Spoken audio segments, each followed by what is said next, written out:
எந்த வசனங்களிலும் அல்லாஹ் ரப்புல் ஆலமீன் ஒருமிக்காத கருத்துக்களை எல்லாம் இந்த ஆயத்துல் குர்சியில் அல்லாஹ் ரப்புல் ஆலமீன் ஒன்று சேர்த்திருக்கிறான். அதனுடைய சிறப்பை அல்லாஹ் அறிந்தவன். ரசூலுல்லாஹி ஸல்லல்லாஹு அலைஹி வஸல்லம் அதன் காரணமாகத்தான் சொன்னார்கள், இதை வழக்கமாக்குங்கள் நம்முடைய வாழ்வில், இன்ஷா அல்லாஹ் இன்றிலிருந்து நான் செய்கிறேன், அல்லாஹ் நாடினால் அல்லாஹ் எனக்கு அதில் உதவி செய்யட்டும், நீங்களும் செய்யுங்கள், இன்ஷா அல்லாஹ் அல்லாஹ் அதில் உங்களுக்கு உதவி வழங்கட்டும். ஆயத்துல் குர்சியை ஒவ்வொரு தொழுகைக்கு பிறகும் ஓதுங்கள். ஓதினால் என்ன கிடைக்கும்?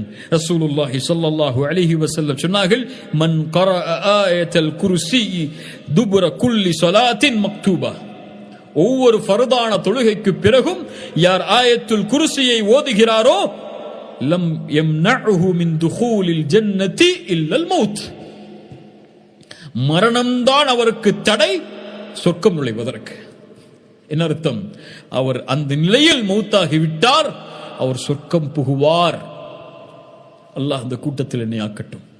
ஒவ்வொரு தொழுகைக்கு பிறகும் ஆயத்துல் குர்சியை யார் ஓதுவாரோ, அதே நிலையில் அவர் மரணமாகிவிட்டால் அடுத்த தொழுகையில் அவர் ஓதுவதற்கு முன்னால் அவருக்கு சொர்க்கம் செல்வதற்கு ஒரே ஒரு தடை இருக்கிறது.